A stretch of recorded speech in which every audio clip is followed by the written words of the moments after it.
2025년 초가을 자산 5천억 바이오 기업 회장 한강우는 노숙인 급식소를 방문했습니다. 그저 홍보용 사진 몇 장 찍고 돌아갈 생각이었죠.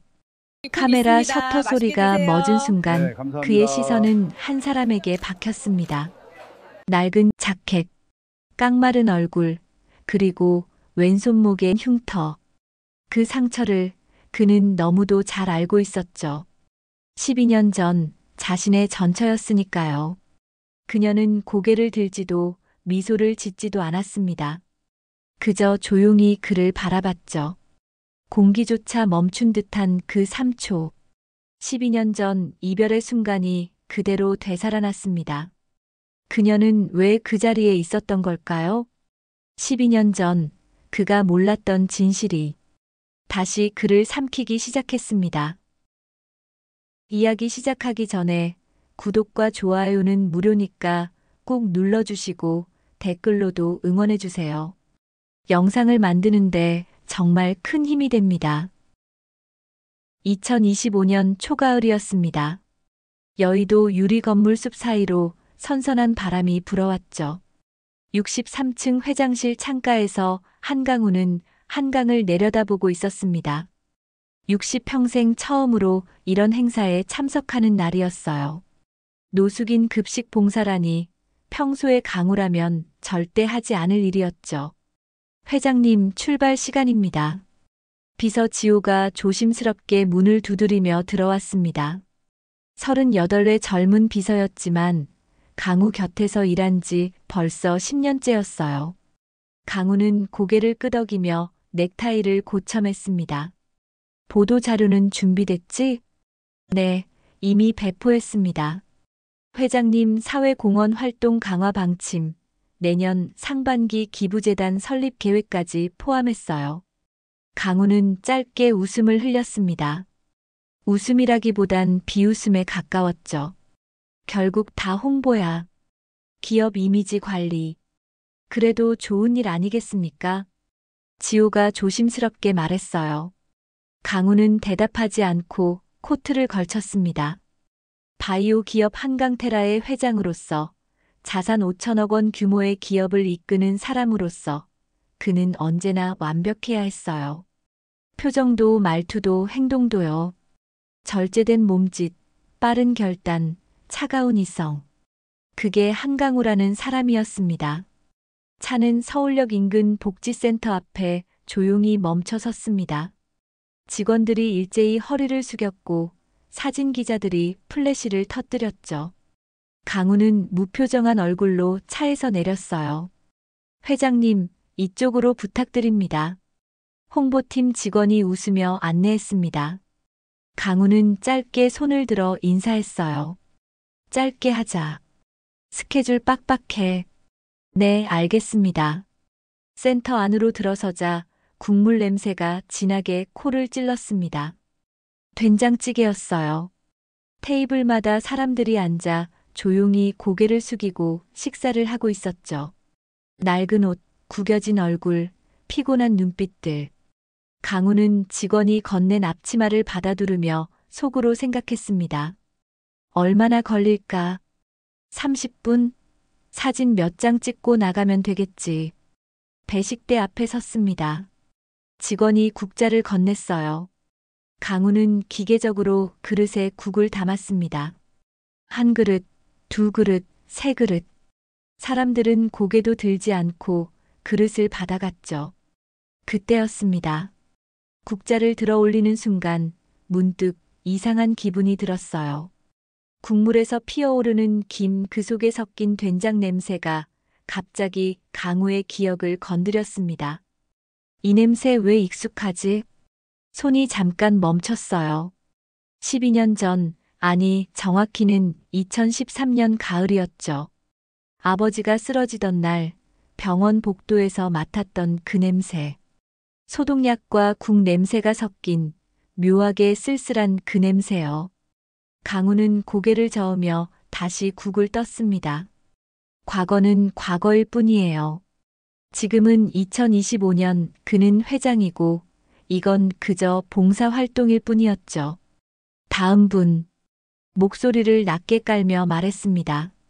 그때 테이블 끝자리에 앉은 여자가 천천히 고개를 들었어요. 순간 강우의 손이 얼어붙었습니다.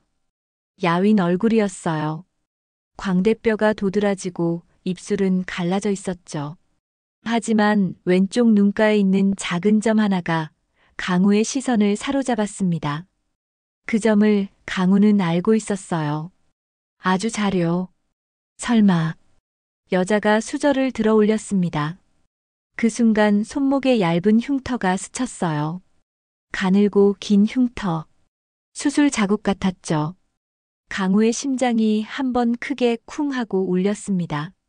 서은주. 국자가 손에서 덜컹 흔들렸어요. 국물이 배식대 위로 튀었습니다. 직원이 황급히 다가왔지만 강우는 그 여자에게서 눈을 떼지 못했어요. 여자는 천천히 수저를 내려놓았습니다. 그리고 강우를 똑바로 쳐다보며 아주 낮게 중얼거렸죠. 미안해. 그 순간 세상이 멈춘 것 같았습니다.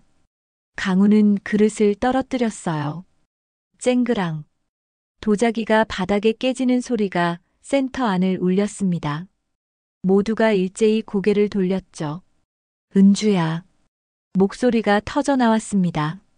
하지만 여자는 이미 자리에서 일어나 뒷문 쪽으로 걸어가고 있었어요. 느리지만 결연한 걸음이었죠. 강우는 앞치마를 벗어던지고 뛰쳐나갔습니다. 회장님. 지호가 뒤에서 불렀지만 강우는 듣지 못했어요. 아니, 듣고 싶지 않았습니다. 지금은 그 여자를 서은주를 잡아야 했어요. 복도를 지나 뒷골목으로 나왔습니다. 차가운 바람이 얼굴을 때렸죠. 강우는 숨을 헐떡이며 골목 끝을 바라봤습니다. 저 멀리 검은 코트를 입은 여자의 뒷모습이 보였어요. 은주야, 잠깐만. 강우가 소리쳤습니다. 여자의 어깨가 잠깐 굳었어요. 하지만 그녀는 돌아보지 않았습니다. 그저 걸음을 빠르게 하며 골목 모퉁이를 돌아 사라졌죠. 강우는 그 자리에 멈춰 섰습니다. 숨이 턱까지 차올랐어요. 가슴이 미친 듯이 두근거렸습니다. 왜 미안하다고 했지? 은주가 왜 여기에 있어? 그것도 저런 모습으로. 지호가 뒤따라 나와 조심스럽게 다가왔습니다. 회장님 괜찮으세요? 아는 분이셨어요? 강우는 대답하지 않았어요. 그저 골목 끝을 멍하니 바라볼 뿐이었죠. 12년. 정확히 12년 만에 다시 본 얼굴이었습니다.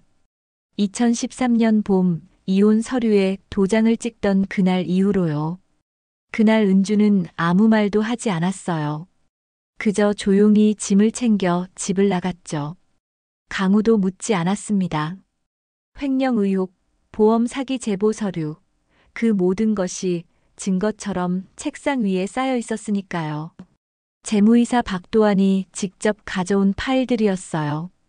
회장님, 이건 회사를 위해서입니다.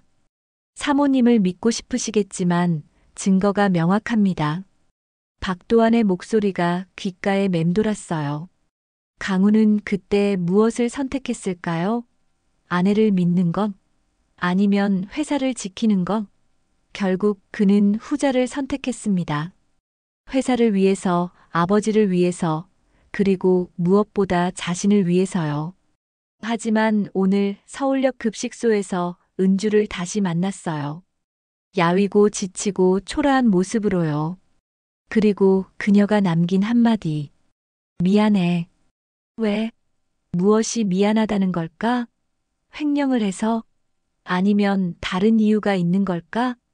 강우는 주먹을 꽉 쥐었습니다. 손톱이 손바닥에 박혀 아팠지만 신경 쓰이지 않았어요. 지호야. 네, 회장님. 서은주 행적 조회해. 지금 당장. 2013년 이후 모든 기록 찾아봐. 서은주 씨라면 사모님 말씀이십니까? 전처야. 빨리 움직여. 알겠습니다. 지호가 고개를 숙이며 물러났습니다. 강우는 다시 한번 골목을 바라봤어요. 저 멀리 누군가의 뒷모습이 완전히 사라진 뒤였습니다. 은주야, 내게 무슨 일이 있었던 거야? 왜 그런 곳에 있었어? 왜 그렇게 말랐어? 바람이 불었습니다. 낙엽이 골목을 굴러갔죠. 강우는 그 자리에 한참을 서 있었어요. 가슴속 어딘가에서 무언가가 무너지는 소리가 들렸습니다. 12년 동안 꽁꽁 얼려두었던, 잊으려 애썼던 그 무언가가요. 그날 밤 강우는 회사로 돌아오지 않았습니다. 곧장 집으로 향했어요. 여의도 고층 아파트 60층, 180평 펜트하우스. 하지만 집에 들어서는 순간 이상하게 공기가 차갑게 느껴졌죠. 회장님, 저녁 준비할까요? 가정부 김 여사가 물었습니다. 강우는 고개를 저었어요. 됐어. 혼자 있고 싶어. 서재로 들어가 문을 닫았습니다. 책상 앞에 앉아 창밖을 내다봤죠. 한강이 검게 흐르고 있었어요. 반짝이는 불빛들 사이로 강물만 고요히 흘렀습니다. 휴대폰이 울렸어요. 지호였습니다. 회장님, 서은주 씨 관련 자료 일부 확보했습니다. 어디 있어? 이메일로 보내드렸어요. 그런데 지호의 목소리가 잠깐 멈췄습니다. 뭔가 말하기 망설여지는 게 분명했어요. 뭔데? 직접 보시는 게 나을 것 같습니다. 전화가 끊겼습니다. 강우는 노트북을 켰어요. 이메일을 열자 첨부 파일이 여러 개 있었죠. 하나씩 열어봤습니다. 첫 번째 파일.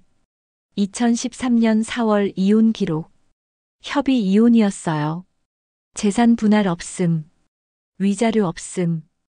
은주가 모든 걸 포기한 이혼이었죠. 두 번째 파일. 2013년 5월부터 현재까지 은주의 주민등록 이동 기록. 강우의 눈이 커졌습니다. 이게 뭐야? 서울 관악구, 부천, 인천, 수원, 다시 서울 구로구. 1년에 서너 번씩 이사를 다녔어요. 그것도 전부 단칸방, 고시원, 쪽방촌 같은 곳들이었죠. 세 번째 파일. 소득 기록. 거의 없었어요. 가끔 일용직 급여가 찍혀 있을 뿐이었습니다. 식당 설거지, 전단지 돌리기, 청소 용역. 월 100만 원도 안 되는 수입이었죠. 강우는 손으로 얼굴을 감쌌습니다. 숨이 막혔어요. 은주가 12년 동안 이렇게 살았다고? 그때 마지막 파일이 눈에 들어왔습니다. 금융 거래 내역이었어요. 강우는 파일을 열었죠. 그리고 한 줄 한 줄 읽어 내려갔습니다. 매달 7만 원씩 송금. 2013년 6월부터 2025년 9월까지 단 한 달도 빠짐없이요. 받는 사람 이름을 확인하는 순간 강우는 숨이 멎었습니다. 한미라. 어머니 이름이었어요. 강우의 어머니 한미라. 2018년에 돌아가신 어머니요. 이게 무슨... 손이 떨렸습니다. 강우는 다시 거래 내역을 확인했어요. 2018년 3월 어머니가 돌아가신 이후에도 송금은 계속됐습니다. 같은 계좌로, 같은 금액으로요. 휴대폰을 집어들었습니다. 지호에게 전화를 걸었죠. 받는 계좌 주인 확인해봐. 한미라 명의 계좌. 네, 잠시만요. 키보드 두드리는 소리가 들렸습니다. 잠시 후 지호가 조심스럽게 말했어요. 회장님, 이 계좌 2015년에 개설됐습니다. 개설자는 서은주 씨예요. 명의만 한미라 씨로 되어 있고요. 뭐? 그리고 이 돈은 전부 인출돼서 어디론가 다시 송금됩니다. 어디로? 그게 확인이 안 됩니다. 여러 단계를 거쳐서요. 추적하려면 시간이 걸릴 것 같습니다. 강우는 전화를 끊고 자리에서 일어났습니다. 가슴이 답답했어요. 뭔가 잘못됐다는 느낌이 강하게 들었죠. 은주가 왜 어머니 이름으로 돈을 보냈을까? 그것도 12년 동안이나. 시계를 봤습니다. 밤 9시였어요. 강우는 코트를 집어들고 밖으로 나갔습니다. 회장님, 어디 가세요? 가정부가 놀라 물었지만 강우는 대답하지 않았어요. 엘리베이터를 타고 지하 주차장으로 내려갔습니다. 차에 시동을 걸고 서초동으로 향했죠. 회사 창고가 있는 곳이었어요. 오래된 서류들을 보관하는 창고였습니다. 12년 전 서류도 거기 있을 거예요. 창고 문을 열었습니다. 먼지 냄새가 코를 찔렀죠. 형광등을 켜고 안쪽으로 들어갔어요. 박스들이 연도별로 쌓여 있었습니다. 2013년 어디 있지? 한참을 찾다가 구석에서 박스 하나를 발견했습니다. 2013 법무팀이라고 적혀 있었어요. 강우는 박스를 끌어내 뚜껑을 열었습니다. 서류들이 가득했어요. 계약서, 합의서, 내부 문서들. 그 중에서 노란 파일 하나가 눈에 들어왔죠. 서은주 횡령 의혹 관련 내부 제보라고 적혀 있었습니다. 파일을 열었어요. 제일 위에 제보서가 있었죠. 제보자 이름을 확인하는 순간 강우는 이를 꽉 물었습니다. 박도환. 당시 재무이사였던 박도환이었어요. 지금은 부회장이 된 그 사람. 강우의 오른팔이라 불리는 사람이었죠. 제보 내용을 읽어 내려갔습니다. 회사 펀드에서 3억 원 인출, 은주명의 계좌로 입금, 보험 사기 의혹 등 증거 서류도 첨부돼 있었어요. 하지만 이상했습니다. 서류를 자세히 보니 뭔가 어색한 부분들이 보였어요. 날짜가 맞지 않는 것들, 필적이 다른 서명들. 강우는 파일을 더 꼼꼼히 뒤졌습니다. 그때 바닥에 종이 한 장이 떨어졌어요. 구겨진 메모지였죠. 강우는 주워 펼쳤습니다. 회장님께. 진실은 제보서에 없습니다. 회계 장부를 확인하세요. 펀드 돈은 사내로 환류됐습니다. 마이너스 익명. 손이 떨렸습니다. 강우는 메모를 다시 읽었어요. 한 번, 두 번, 세 번. 진실은 제보서에 없다? 그 순간 휴대폰이 울렸습니다. 지호였어요. 회장님, 서울역 인근 CCTV 확인했습니다. 서은주 씨 맞습니다. 그리고 오늘 오후 4시쯤 누군가 서은주 씨를 따라다닌 것 같습니다. 검은 코트 입은 남자 둘이요. 강우의 심장이 쿵 내려앉았습니다. 지금 어디 있어? 서울역 뒷골목 쪽으로 사라졌습니다. 그 이후론 주소 보내. 회장님, 혼자 가시면 위험합니다. 빨리 보내. 전화를 끊고 창고를 뛰쳐나갔습니다. 차에 올라타 시동을 걸었어요. 휴대폰에 주소가 떴죠. 서울역 뒷골목, 무료 급식소 근처였습니다. 밤길을 달렸어요. 신호를 무시하고 속도를 높이고 오직 한 가지 생각만 머릿속을 가득 채웠습니다. 은주야, 내가 위험해. 내가 간다. 조금만 기다려. 차창 밖으로 밤 서울이 빠르게 지나갔습니다. 한강 다리를 건너며 강우는 속으로 중얼거렸어요. 그때 난 의심을 믿었다. 아니, 편한 해명을 골랐어. 은주를 믿는 것보다 증거를 믿는 게 더 쉬웠으니까. 핸들을 꽉 쥐었습니다. 손마디가 하얗게 질렸죠. 하지만 이제는 달라. 이번엔 너를 지킬 거야. 서울역 뒷골목은 어두웠습니다. 가로등 불빛이 희미하게 골목길을 비쳤죠. 강우는 차에서 내려 주위를 둘러봤어요. 낡은 건물들 사이로 좁은 골목이 미로처럼 이어져 있었습니다. 은주가 이런 곳에서 발걸음을 옮겼어요. 골목 안쪽으로 들어가자 작은 간판이 보였습니다. 희망 나눔터라고 쓰여 있었죠. 무료 세탁소와 찜질방 쿠폰을 주는 복지센터 같았어요. 문을 열고 들어갔습니다. 안은 생각보다 깨끗했어요. 플라스틱 의자들이 벽을 따라 놓여 있었고 작은 테이블 위에는 컵라면과 생수가 놓여 있었죠. 구석에서 젊은 남자가 서류를 정리하고 있었습니다. 실례합니다. 강우가 말했어요. 젊은 남자가 고개를 들었습니다. 27쯤 되어 보였죠. 깔끔한 얼굴에 눈빛이 온화했어요. 어떻게 오셨어요? 저 한 사람을 찾고 있습니다. 강우가 조심스럽게 말했어요. 젊은 남자는 강우의 비싼 코트와 구두를 훑어봤습니다. 그리고 조용히 물었죠. 이름이 어떻게 되세요? 서은주입니다. 58세 여자분인데요. 순간 젊은 남자의 표정이 굳었습니다. 경계하는 눈빛이었어요. 여기는 이름을 묻지 않아요. 하지만 제가 찾는 사람은 손님, 이모는 이름 묻는 사람을 가장 무서워하세요. 젊은 남자가 강우의 말을 끊었습니다. 강우는 눈을 깜빡였어요. 이모요? 네. 전 장재민이라고 합니다. 여기서 자원봉사를 하고 있어요. 그분을 이모라고 부르죠. 재민이 자리에서 일어났습니다. 강우보다 한 뼘 정도 작았어요. 사람이 아니라 위협을 따라다니는 이름이 있어서요. 이모는 그걸 알아요. 그래서 이름을 숨기고 사세요. 위협이요?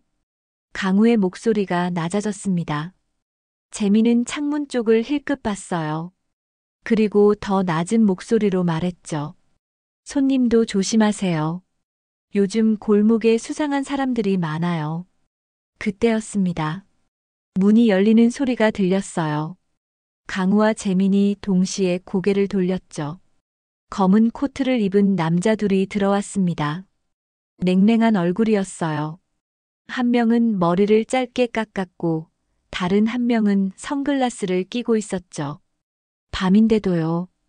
두 남자는 센터 안을 천천히 둘러봤습니다. 재민이 재빨리 강우를 뒤로 밀었어요. 그리고 남자들에게 다가가며 밝게 웃었죠. 어서 오세요. 식사하러 오셨어요? 아니. 짧게 깎은 머리 남자가 퉁명스럽게 대답했습니다. 선글라스 남자는 말없이 구석구석을 살폈어요. 그럼 무슨 일로요? 재민이 조심스럽게 물었습니다. 짧은 머리 남자가 재민을 쳐다봤어요. 차갑고 날카로운 눈빛이었죠. 여자 한 명 찾는다. 50대 후반, 키 160cm 정도. 여긴 매일 많은 분들이 오세요. 누군지 모르겠는데요. 재민이 웃으며 말했지만 목소리가 약간 떨렸어요. 강우는 뒤에서 주먹을 꽉 쥐었습니다. 은주를 찾고 있어. 선글라스 남자가 주머니에서 사진 한 장을 꺼냈습니다. 재민에게 내밀었죠. 재민은 사진을 받아들었어요. 얼굴이 굳어졌습니다. 모르겠는데요. 거짓말하지 마. 어제도 여기 있었어. 짧은 머리 남자가 한 걸음 다가왔습니다. 재민이 뒤로 물러났어요. 강우는 더 이상 참을 수 없었습니다. 앞으로 나서며 말했죠. 무슨 일이시죠? 두 남자가 강우를 쳐다봤습니다. 비싼 옷차림을 훑어보더니 미간을 찌푸렸어요. 당신은 누군데? 저도 그 사람을 찾고 있습니다. 무슨 용건이신지 물어봐도 되겠습니까? 상관없어. 비켜. 선글라스 남자가 강우를 밀쳤습니다. 강우가 비틀거렸죠. 재민이 황급히 강우를 붙잡았어요. 손님, 위험해요. 저 사람들은. 난 괜찮아요. 강우가 재민의 손을 잡았습니다. 그리고 두 남자를 똑바로 쳐다봤어요. 누가 보냈습니까? 시끄러워. 여자만 내놓으면 조용히 갈 거야. 짧은 머리 남자가 센터 안쪽으로 걸어갔습니다. 작은 방문을 열어젖혔죠. 하지만 안은 비어 있었어요. 어디 갔어? 몰라요. 정말 몰라요. 재민이 손을 내저었습니다. 선글라스 남자가 재민의 멱살을 잡았어요. 이 새끼, 거짓말하면. 손 떼. 강우가 소리쳤습니다. 그리고 선글라스 남자의 팔을 잡아 떼어냈죠. 센터 안이 순간 조용해졌어요. 짧은 머리 남자가 강우에게 다가왔습니다. 주먹을 쥐고요. 강우는 물러서지 않았어요. 두 사람이 마주보는 순간 문이 다시 열렸습니다. 재민아, 물 좀. 목소리가 멈췄습니다. 문 앞에 은주가 서 있었어요. 손에 빈 물통을 들고요. 은주의 눈이 커졌습니다. 강우를 그리고 검은 코트 남자들을 번갈아 봤죠. 이모. 재민이 소리쳤습니다. 하지만 이미 늦었어요. 두 남자가 동시에 은주에게 달려들었죠. 강우가 재빨리 앞을 가로막았습니다. 비켜. 안 돼. 밀치고 당기는 소리가 센터를 가득 채웠어요. 재민이 전화기를 집어들었습니다. 하지만 선글라스 남자가 전화기를 낚아채 바닥에 내동댕이 쳤죠. 전화기가 산산조각 났습니다. 은주는 그 틈에 밖으로 뛰쳐나갔어요. 골목 어둠 속으로요. 강우가 뒤따라 나가려 했지만 짧은 머리 남자가 강우의 어깨를 잡았습니다. 가만 있어. 나. 강우가 남자의 손을 뿌리쳤어요. 그리고 문 밖으로 뛰쳐나갔습니다.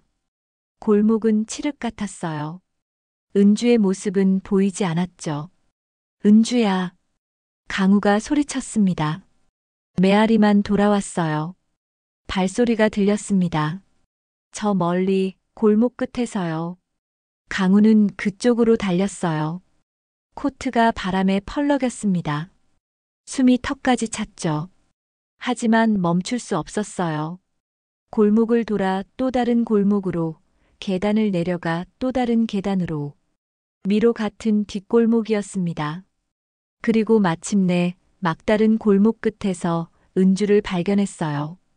벽에 등을 기댄 채 숨을 헐떡이고 있었죠. 강우가 천천히 다가갔습니다. 은주야. 은주가 고개를 들었습니다. 눈빛이 흔들렸어요. 두려움과 슬픔이 뒤섞인 눈빛이었죠. 오지 마. 은주야, 나야. 강우야. 알아. 그러니까 오지 말라고. 은주의 목소리가 떨렸습니다. 강우는 한 걸음 더 다가갔어요. 왜 미안하다고 했어? 오늘 급식소에서. 말해줘. 도대체 무슨 일이 있었던 거야? 은주는 입술을 깨물었습니다. 눈가가 붉어졌어요. 당신 꿈을 내가 망쳤으니까. 뭐? 한강테라. 당신이 그렇게 키우고 싶어 했던 회사. 내가 다 망칠 뻔했잖아. 강우가 손을 뻗었습니다. 은주의 어깨를 잡으려 했죠. 하지만 은주는 뒤로 물러섰어요. 손이 미세하게 떨리고 있었습니다. 나 찾지 마. 그러면 다 안전해. 무슨 소리야. 안전하다니. 당신도 회사도 모두 다. 내가 사라지면 괜찮아질 거야. 은주야. 강우가 다시 손을 뻗었습니다. 하지만 은주는 몸을 돌렸어요. 그리고 골목 어둠 속으로 사라졌습니다. 빠른 걸음으로요. 은주야. 서은주. 강우가 소리쳤지만 대답은 없었어요. 골목은 다시 고요해졌습니다. 강우는 그 자리에 주저앉았어요. 무릎에 힘이 풀렸죠. 당신 꿈을 내가 망쳤다고? 은주야, 도대체 무슨 뜻이야? 저 멀리 골목 모퉁이에서 검은 코트가 휴대폰을 꺼냈습니다. 번호를 눌렀죠. 낮은 목소리가 어둠을 가르며 퍼졌어요. 네, 대상 확인했습니다. 남자도 함께 있었고요. 다음 날 아침 강우는 회사에 나가지 않았습니다. 대신 지호를 집으로 불렀어요. 커피를 마시지도 않고 창밖만 바라보고 있었죠. 회장님 부르셨습니까? 지호가 조심스럽게 들어왔습니다. 강우는 고개를 돌렸어요. 밤새 잠을 자지 못한 얼굴이었죠. 2013년 사건 파일 전부 다시 찾아봐. 원본 서류, 이메일 회계 기록, 전부. 네. 하지만 그건 이미 종결된 사안 아니었습니까? 종결됐다고? 아니야. 뭔가 잘못됐어. 강우의 목소리가 낮게 깔렸습니다. 지호는 고개를 끄덕이며 노트북을 꺼냈어요.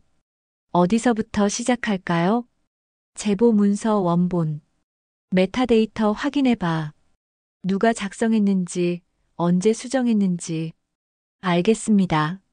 지호가 키보드를 두드리기 시작했습니다. 강우는 창가에 서서 한강을 내려다봤어요. 물이 느리게 흘렀죠. 12년 전 그날처럼요. 회장님. 지호의 목소리에 강우가 돌아봤습니다. 지호의 얼굴이 굳어 있었어요. 뭔가 나왔어? 네. 제보 문서 원본 메타데이터입니다. 최초 작성자가 누군데?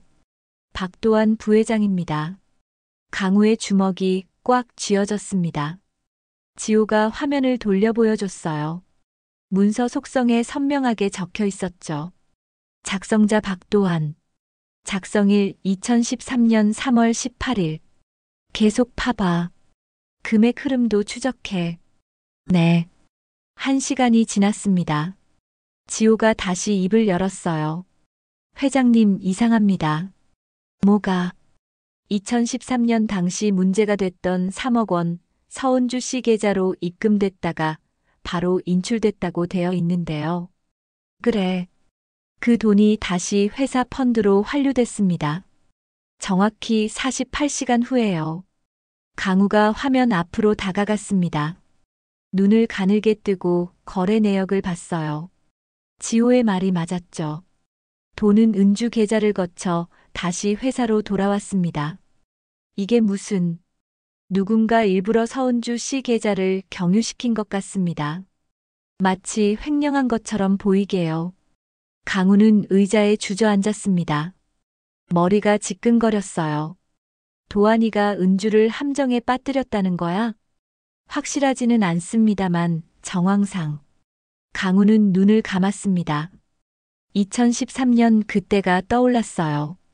아버지가 쓰러졌던 11월. 급성 신부전이었죠. 투석을 해도 상태가 나아지지 않았습니다. 의사는 신장 이식만이 유일한 방법이라고 했어요. 그런데 그때 갑자기 기증자가 나타났지. 강우는 벌떡 일어났습니다. 지호야. 네, 회장님. 아버지 수술 기록 있지? 2013년 11월. 네, 당연히 보관하고 있을 겁니다. 지금 당장 찾아봐. 특히 기증자 정보. 지호가 다시 노트북을 두드렸습니다. 회사 의무기록 보관함을 뒤졌죠. 잠시 후 파일이 열렸어요. 회장님 찾았습니다. 2013년 11월 27일 서울 성모병원 신장이식 수술. 기증자는 익명이라고만 되어 있습니다. 생체 기증이었고요.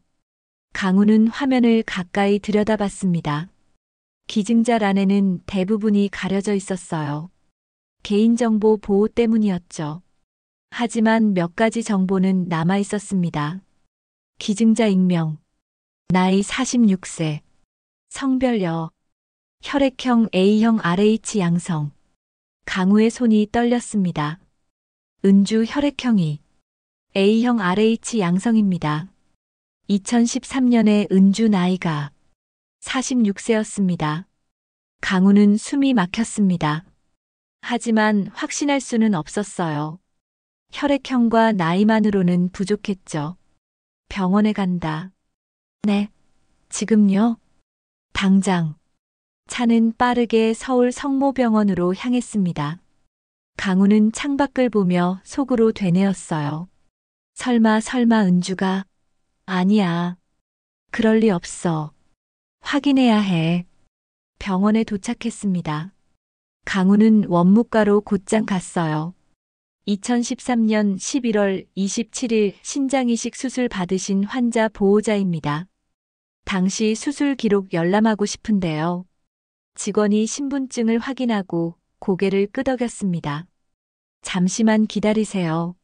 10분 후 두꺼운 파일이 건네졌어요. 강우는 떨리는 손으로 파일을 열었습니다. 수술 기록지가 나왔죠. 환자 한철수 79세, 집도의 김성훈, 수술명 생체 신장이식술. 페이지를 넘겼습니다. 기증자 정보가 나왔어요.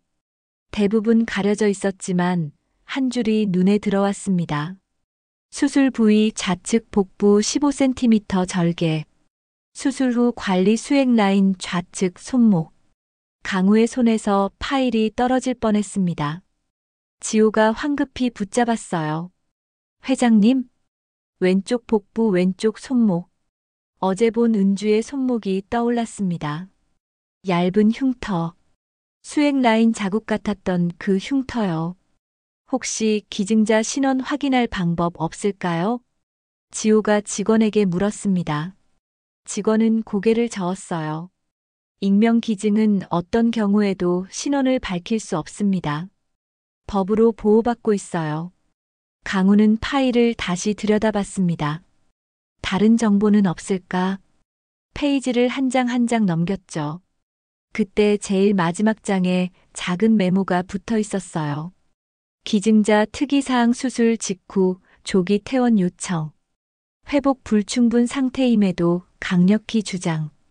보호자 동의 없음. 강우는 메모를 떼어들었습니다. 뒷면에 손글씨가 희미하게 남아 있었어요. 제발 아무에게도 말하지 말아주세요. 그 글씨체를 강우는 알고 있었습니다. 18년을 함께 산 사람의 글씨였으니까요. 은주야. 강우의 눈에서 눈물이 흘렀습니다.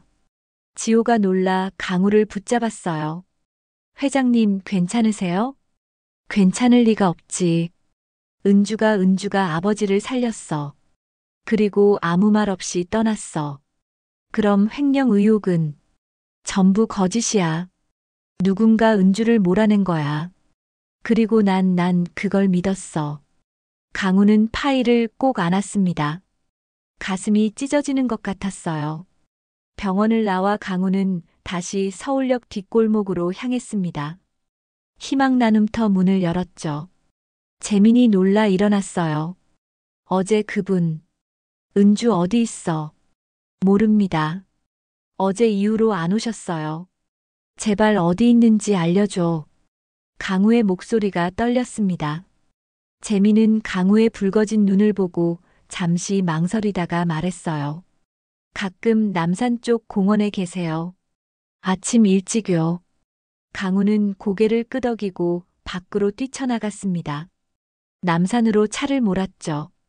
공원 입구에 차를 세우고 산책로를 올라갔어요. 숨이 차올랐습니다.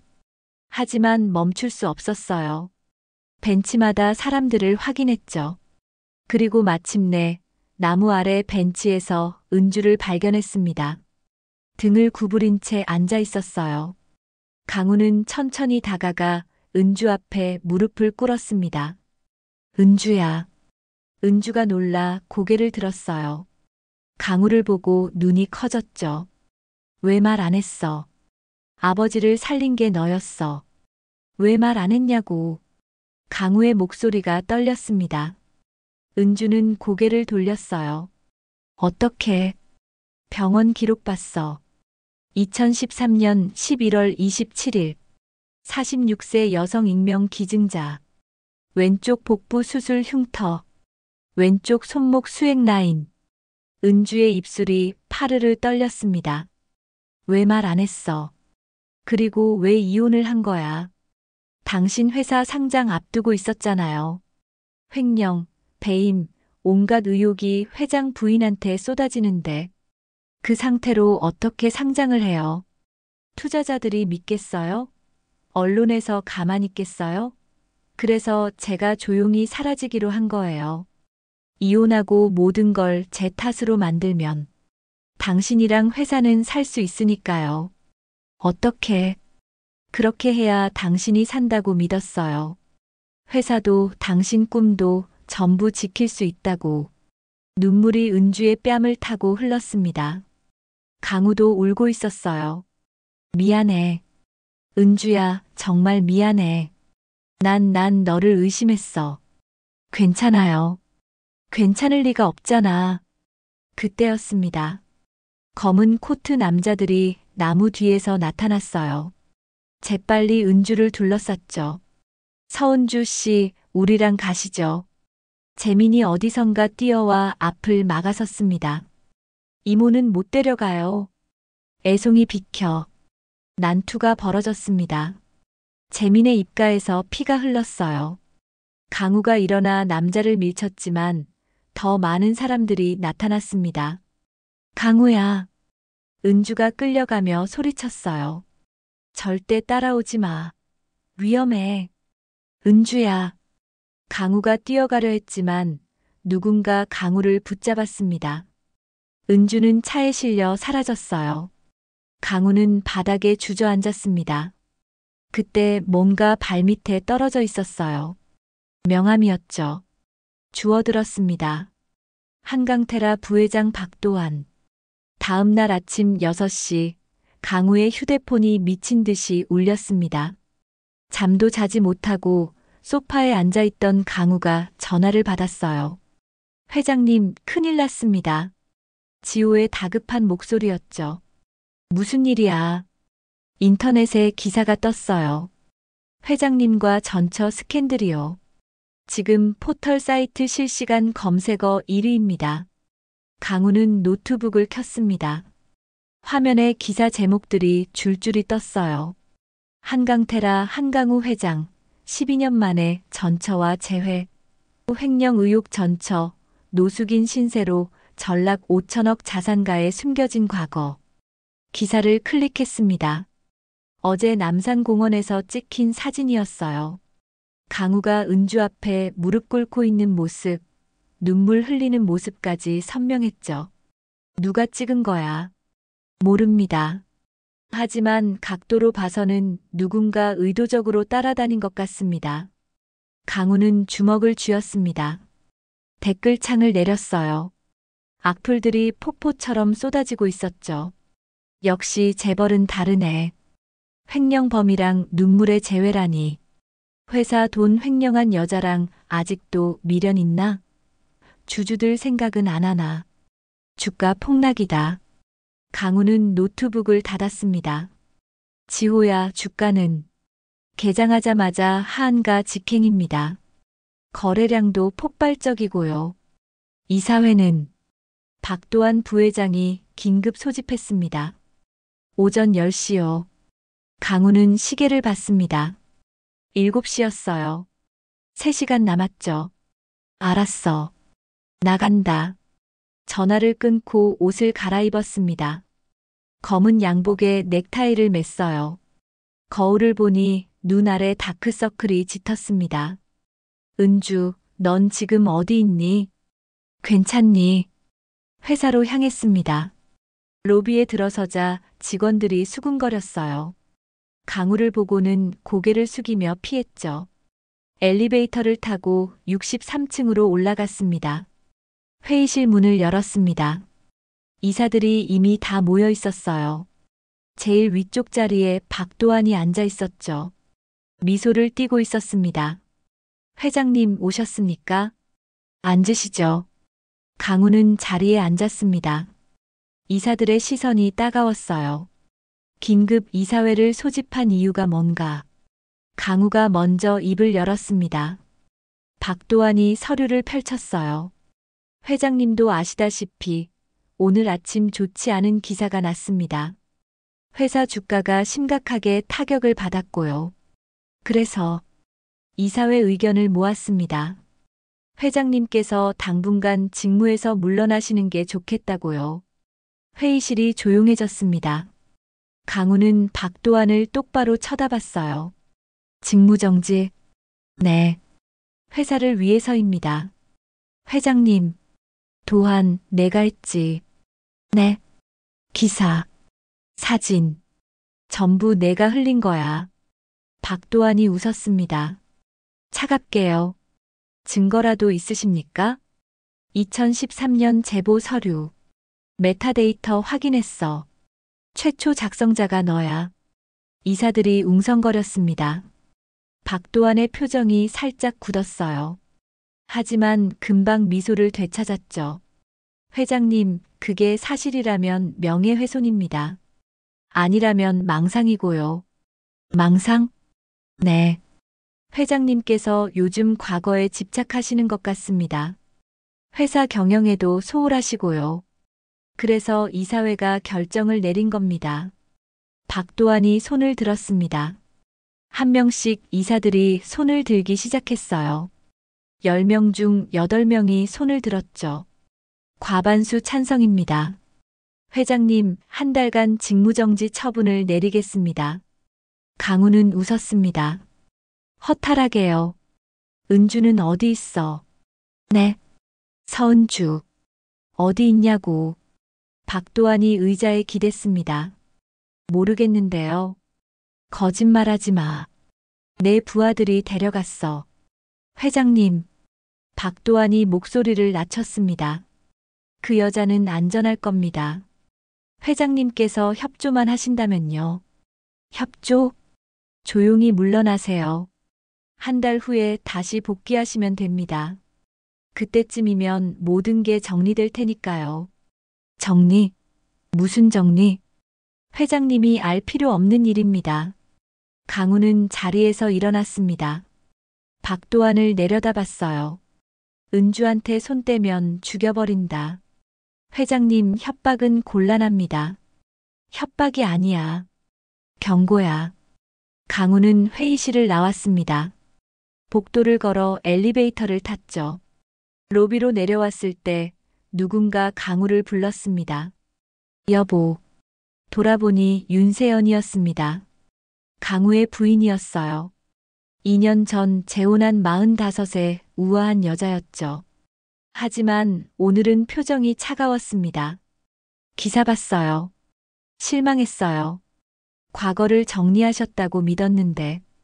여보, 지금은 얘기할 때가 아니야. 언제 얘기해요? 회사가 무너지고 나서요? 윤세연의 목소리가 높아졌습니다. 저도 이 회사 주주예요. 제 돈이 걸린 일이라고요. 과거의 미련 때문에 회사 흔들면 안 되죠. 강우는 윤세연을 보았습니다. 차가운 눈빛이었어요. 미련이 아니야. 그럼 뭔데요? 빚이야. 내가 갚아야 할 빚. 무슨 말씀이세요? 나중에 얘기하자. 강우는 윤세연을 지나쳐 밖으로 나갔습니다. 주차장으로 내려갔죠. 하지만 차 열쇠가 없었어요. 회사 차량 키를 박도환이 회수한 모양이었죠. 회장님. 뒤에서 목소리가 들렸습니다. 강우가 돌아보니 낯익은 얼굴이었어요. 윤태식. 예전에 강우의 전속 기사였던 사람이었죠. 68배 백발 노인이었습니다. 태식 씨. 오랜만입니다, 회장님.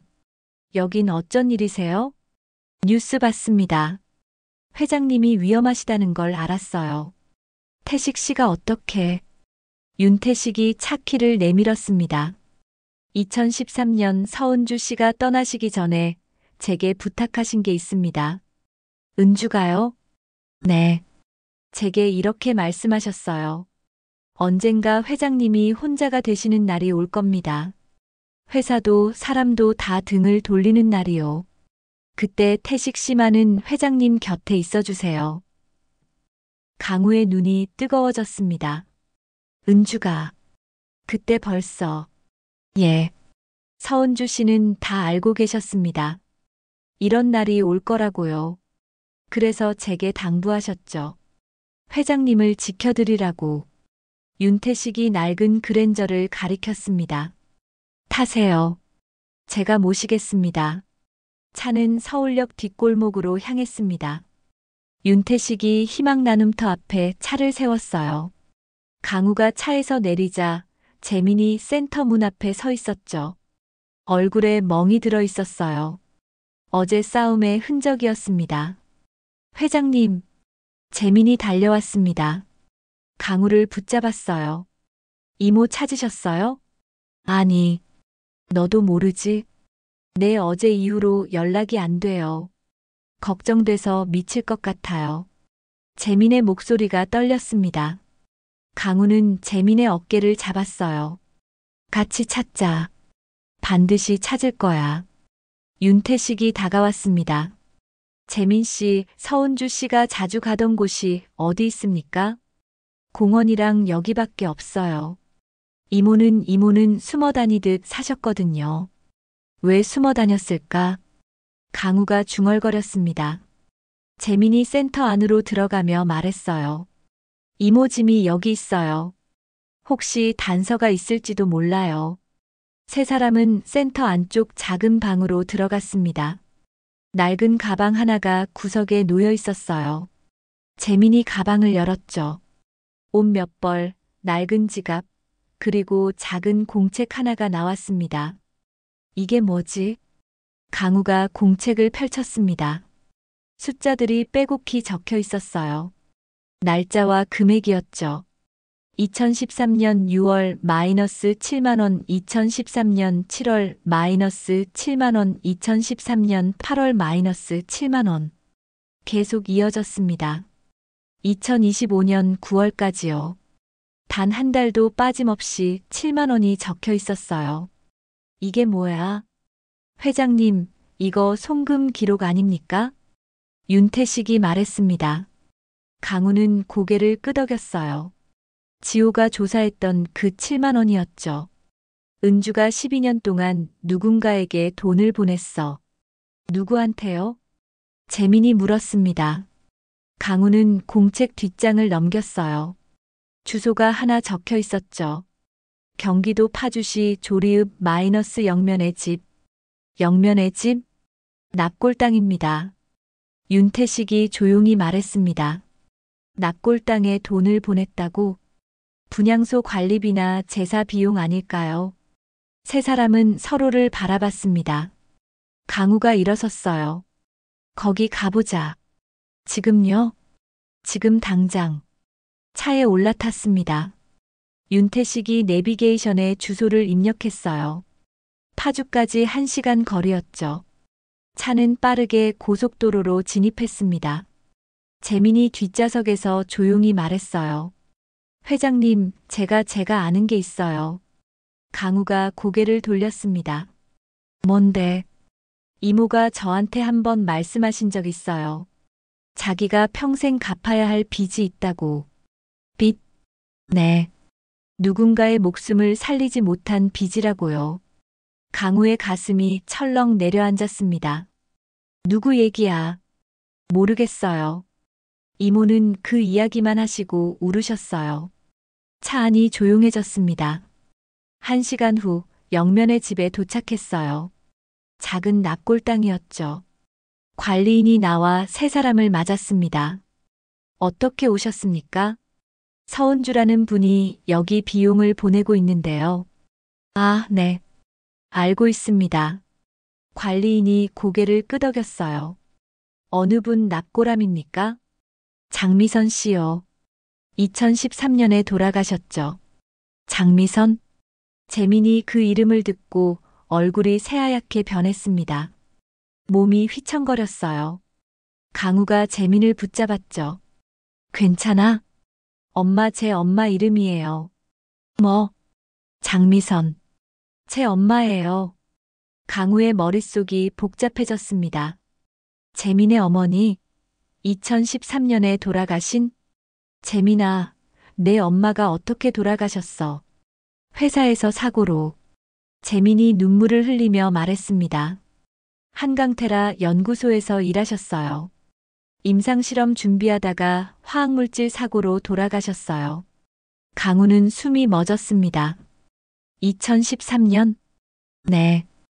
2013년 5월이었어요. 강우는 뒤로 비틀거렸습니다. 윤태식이 붙잡았어요. 회장님, 그때 연구소 사고. 강우도 기억하고 있었어요. 2013년 5월 소화기 내시경, 약물 임상 준비 중 사고가 있었죠. 연구원 한 명이 사망했습니다. 회사는 유가족에게 보상금을 지급하고 조용히 마무리했어요. 담당 이사가 누구였지? 박도환이었습니다. 윤태식이 조용히 말했습니다. 그때 안전 예산을 대폭 줄인 사람이 박 부회장이었어요. 저도 기억합니다. 재민이 바닥에 주저앉았습니다. 이모가 엄마를 위해 돈을 보내신 거예요? 은주가 왜? 강우는 무릎을 꿇고 재민을 마주봤어요. 재민아, 은주가 너를 언제부터 알았어? 2014년부터요. 제가 고등학생 때 길거리에서 만났어요. 이모가 저를 알아보시더니 밥을 사주셨어요. 그때부터 계속 챙겨주셨죠. 은주가. 강우의 눈에서 눈물이 흘렀습니다. 이모는 말씀하셨어요. 당신 죗값을 대신 내더라도 저만은 사람으로 자라라고. 무슨 죄야? 은주가 무슨 죄를 졌어? 윤태식이 강우의 어깨에 손을 얹었습니다. 회장님, 서은주 씨는 회사 사고에 책임을 느끼신 겁니다. 회장 부인으로서요. 하지만 사고는 도안이가. 그래도 서은주 씨는 자신을 용서하지 못하신 거예요. 그래서 매달 돈을 보내고 재민 씨를 돌보신 겁니다. 강우는 하늘을 올려다봤습니다. 파란 하늘이 흐려 보였어요. 은주야, 넌 혼자 이 모든 걸 짊어지고 있었구나. 그때 재민의 휴대폰이 울렸습니다. 모르는 번호였어요. 재민이 전화를 받았죠. 여보세요? 장재민? 낯선 남자 목소리였습니다. 누구세요? 서은주를 찾고 싶으면 김포 외곽 폐공장으로 와. 혼자. 오늘 밤 10시. 뭐라고요? 경찰 부르면 서은주는 죽어. 알아들었어? 전화가 끊겼습니다. 재민의 손이 떨렸어요. 이모를 찾았대요. 어디? 김포 외곽 폐공장. 밤 10시. 저 혼자 오래요. 강우가 재민의 휴대폰을 받아들었습니다. 함정이야. 알아요. 하지만 가야 해요. 이모를 구해야 하잖아요. 혼자 보낼 순 없어. 윤태식이 말했습니다. 회장님, 우리도 갑시다. 멀리서 지켜보다가 들어가면 됩니다. 강우는 고개를 끄덕였어요. 세 사람은 다시 차에 올라탔습니다. 시계를 봤죠. 오후 4시. 6시간 남았습니다. 김포로 간다. 차는 다시 도로 위를 달렸습니다. 강우는 창밖을 보며 속으로 다짐했어요. 은주야, 기다려. 반드시 구할 거야. 이번엔 내가 지킬 거야. 밤 9시, 김포 외곽 폐공장 앞에 차가 멈춰 섰습니다. 비가 내리기 시작했어요. 차가운 빗방울이 유리창을 두드렸죠. 강우는 공장을 바라봤습니다. 불 꺼진 건물이 어둠 속에서 으스스하게 서 있었어요. 재민아, 넌 여기 있어. 안 돼요. 이모는 제가 구해야 해요. 재민이 고개를 저었습니다. 강우는 재민의 어깨를 잡았어요. 그럼 우리가 뒤따라 들어갈게. 네. 재민이 차에서 내렸습니다. 후드를 뒤집어 쓰고 공장 쪽으로 걸어갔어요. 비에 젖은 뒷모습이 외로워 보였죠. 윤태식이 조용히 말했습니다. 회장님 준비하셨습니까? 응. 강우는 가방을 열었어요.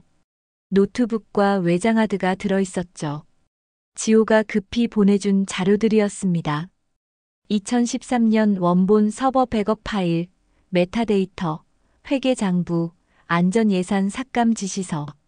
모든 증거가 담겨 있었어요. 이걸로 끝낼 거야. 네. 가시죠. 두 사람은 차에서 내려 공장으로 다가갔습니다. 녹슨 철문이 반쯤 열려 있었어요. 안으로 들어서자 어둠이 짙게 깔려 있었죠. 멀리서 불빛이 보였습니다. 저쪽이야. 강우와 윤태식은 기둥 뒤에 숨어 천천히 다가갔어요. 공장 중앙에 재민이 서 있었습니다. 그 앞에 검은 코트 남자들이 둘러서 있었죠. 그리고 의자에 은주가 묶여 있었어요. 이모. 재민이 달려가려 했습니다. 하지만 남자가 재민을 막아섰어요. 가만 있어. 이모 놔줘요. 그때 뒤쪽에서 박도환이 걸어 나왔습니다. 검은 코트를 입고 있었어요. 여유로운 미소를 지었죠. 재민아, 잘 왔구나. 당신이 왜? 놀랐지? 내가 직접 나올 줄은 몰랐을 거야. 박도환이 은주에게 다가갔습니다. 은주는 입에 재갈이 물려 있었어요. 왼쪽 뺨에 멍이 들어 있었죠. 서은주 씨, 오랜만이네요. 박도환이 은주의 턱을 들어 올렸습니다. 은주가 고개를 돌렸어요. 12년 전 일 기억하시죠? 당신이 떠나줘서 참 고마웠어요. 강우는 주먹을 꽉 쥐었습니다. 윤태식이 강우를 붙잡았어요. 조금만 더 기다리세요. 박도환이 재민을 돌아봤습니다. 너도 눈치챘겠지만 내 엄마 사고도 내가 만든 거야. 뭐? 재민의 얼굴이 일그러졌습니다. 안전 예산 줄이라고 지시한 게 나야. 덕분에 회사는 3억 원 아꼈고 연구원 1명 죽었지. 비용 대비 효율적이었어. 이 미친 자식이. 재민이 주먹을 휘둘렀습니다. 하지만 남자가 재민을 잡아 바닥에 내동댕이 쳤어요. 재민이 신음하며 쓰러졌죠. 재민아. 은주가 재갈 너머로 소리쳤습니다. 박도환이 웃었어요. 감동적이네. 가해자 부인과 피해자 아들의 우정이라니. 당신이 가해자잖아. 재민이 바닥에서 소리쳤습니다. 박도환은 대답하지 않았어요. 대신 휴대폰을 꺼냈죠.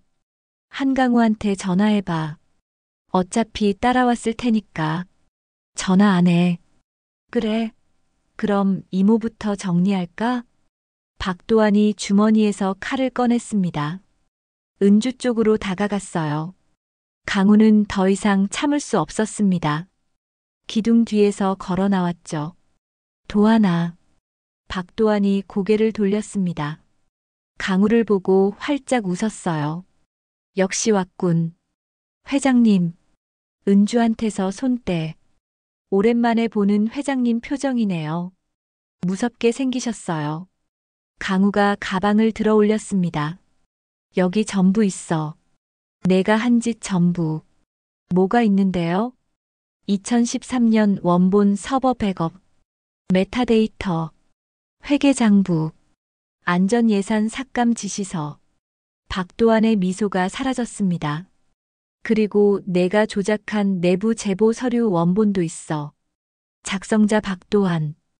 은주 계좌를 경유시켜 횡령처럼 꾸민 것도 다 기록돼 있어. 증거가 있나? 여기 다 있어. 강우가 노트북을 열었습니다. 화면에 파일들이 나타났죠. 박도환의 얼굴이 굳었어요. 너는 회사를 살린 게 아니야. 사람을 죽였어. 장미선. 그리고 은주의 인생도. 입 닥쳐. 박도환이 소리쳤습니다. 내가 뭘 알아. 회사 살리려면 누군가는 희생해야 해. 그게 경영이야. 경영이 아니라 범죄야. 살인이고 조작이고 배임이야. 그때 공장 입구가 열렸습니다. 사람들이 들어왔어요. 복지센터 소장, 전직 연구원들, 장미선 유가족, 그리고 경찰들이었죠. 강우가 미리 연락한 사람들이었습니다. 뭐야 이게. 박도환이 뒤로 물러섰습니다. 경찰이 앞으로 나왔어요. 박도환 씨 업무상과실치사, 증거인멸, 횡령 및 배임 혐의로 체포합니다. 증거가 어딨어? 여기 다 있습니다. 강우가 외장하드를 경찰에게 건넸습니다. 원본 서버 백업입니다. 분석하시면 전부 나올 겁니다. 박도환의 얼굴이 새하얗게 변했어요. 순간 박도환이 몸을 날렸습니다. 칼을 들고 은주에게 달려든 거예요. 다 같이 죽자. 이모. 재민이 몸을 날려 은주 앞을 가로막았습니다. 칼끝이 재민의 팔을 스쳤어요. 피가 튀었죠. 재민아. 윤태식이 박도환을 뒤에서 제압했습니다. 칼이 바닥으로 떨어지며 철커덕 소리를 냈어요. 경찰이 달려와 박도환에게 수갑을 채웠죠. 나, 놓으라고. 박도환이 발버둥 쳤지만 소용없었어요. 경찰에게 끌려나갔습니다. 공장 안이 조용해졌습니다. 강우는 은주에게 달려갔어요. 재갈을 풀고 밧줄을 끊었죠. 은주가 강우의 품에 쓰러졌습니다. 은주야, 괜찮아? 은주는 대답하지 못했어요. 그저 눈물만 흘렸죠. 강우는 은주를 꼭 안았습니다. 미안해. 늦어서 미안해. 재민이 다가왔습니다. 팔에서 피가 흘렀지만 웃고 있었어요. 이모, 괜찮으세요? 은주가 재민을 봤습니다. 눈물로 범벅이 된 얼굴로 고개를 끄덕였어요. 강우는 은주 앞에 무릎을 꿇었습니다. 바닥이 차가웠지만 신경 쓰이지 않았어요. 용서해줘. 나 때문에 이렇게 된 거야. 아니에요. 은주가 떨리는 목소리로 말했습니다. 나도 미안해요. 말했어야 했는데 겁이 났어요. 당신 꿈이 무너질까봐. 은주야. 회사도 당신 명예도 전부 지키고 싶었어요. 그래서 내가 나쁜 사람이 되기로 했어요. 강우는 은주의 손을 잡았습니다. 차갑고 거친 손이었어요. 12년의 세월이 느껴졌죠. 이제 됐어. 이제 아무도 널 아프게 못해. 비가 더 세차게 내렸습니다. 공장 지붕 틈새로 빗물이 떨어졌어요. 그 속에서 두 사람은 한참을 울었습니다. 그때였습니다. 은주가 갑자기 가슴을 움켜쥐었어요. 얼굴이 창백해졌죠. 은주야? 괜찮아요. 조금 어지러운 것뿐이에요. 하지만 은주의 호흡이 가빠졌습니다. 심장이 불규칙하게 뛰는 게 느껴졌어요. 구급차 불러. 강우가 소리쳤습니다. 경찰이 황급히 무전기를 들었죠. 은주야, 버텨. 조금만 버텨. 강우는 은주를 안아 올렸습니다. 가벼웠어요. 너무 가벼웠죠. 은주야, 눈 떠. 제발. 은주가 미소를 지었습니다.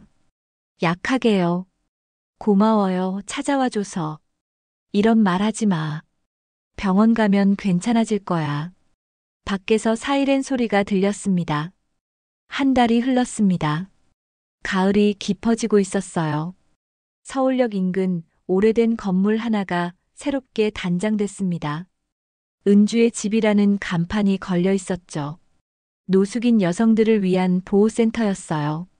의료 지원, 직업교육, 쉼터가 모두 갖춰져 있었습니다. 개관식 날이었어요. 사람들이 모여들었죠. 재민이 입구에서 사람들을 안내하고 있었습니다.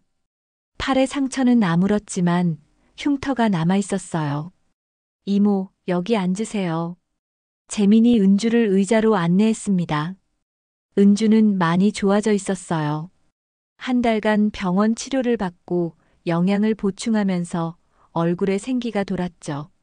하지만 여전히 몸은 약했습니다. 12년간의 고생이 하루아침에 회복될 수는 없었으니까요. 재민아, 너 오늘 학교는? 오후 수업만 있어요. 지금은 괜찮아요. 재민은 가을 학기부터 사회복지학과에 편입했습니다. 앞으로 재활치료사가 되고 싶다고 했어요. 은주가 재민의 손을 잡았습니다. 고마워. 내가 없었으면. 이모, 그런 말씀하지 마세요. 저야말로 이모 덕분에 여기까지 왔어요. 무대 위로 강우가 올라갔습니다. 검은 양복 대신 편한 셔츠를 입고 있었어요. 한 달 전 강우는 회장직에서 물러났습니다. 대신 재단 이사장으로 새 출발을 했죠. 회사 지분 일부를 재단에 기부했고 경영은 전문 경영인에게 맡겼습니다. 안녕하십니까? 한강우입니다. 강우의 목소리가 센터 안을 울렸어요. 오늘 이 자리를 마련하게 된 건 한 사람의 희생과 사랑 덕분입니다. 바로 서은주 씨입니다. 사람들이 은주를 바라봤습니다. 은주는 고개를 숙였어요. 그는 12년 동안 혼자서 모든 빚을 짊어지고 살았습니다. 회사를 지키기 위해, 저를 지키기 위해, 그리고 돌아가신 분들을 위해서요. 강우의 목소리가 떨렸습니다. 저는 오랫동안 돈과 성공이 전부라고 믿었습니다. 하지만 틀렸어요. 진짜 재산은 사람입니다. 사람을 지키는 것, 그게 가장 큰 성공이라는 걸 늦게 배웠습니다. 박수가 터져 나왔습니다. 강우는 무대에서 내려와 은주에게 다가갔어요. 은주야. 네. 이제 시작이야. 우리 다시 시작하자.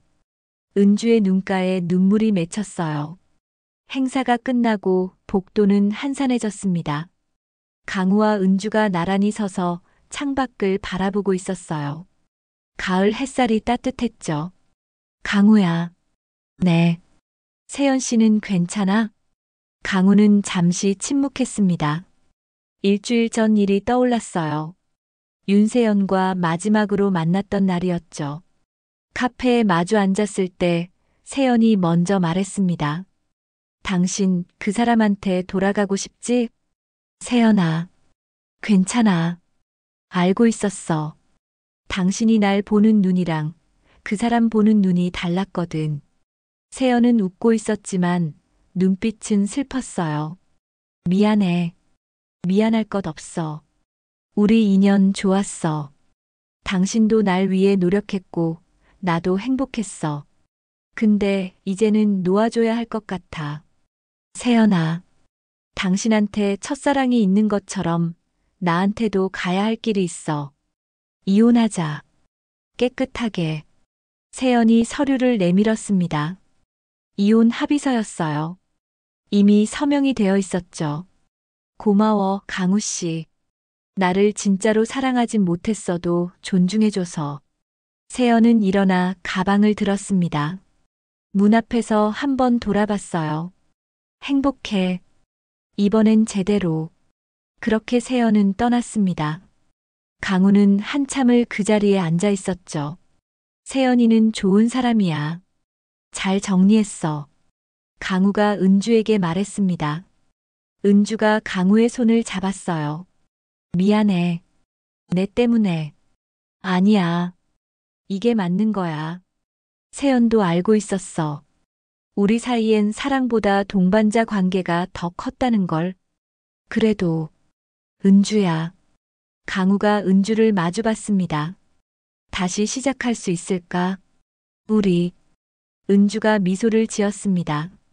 이미 시작했잖아요. 사람을 선택했잖아요.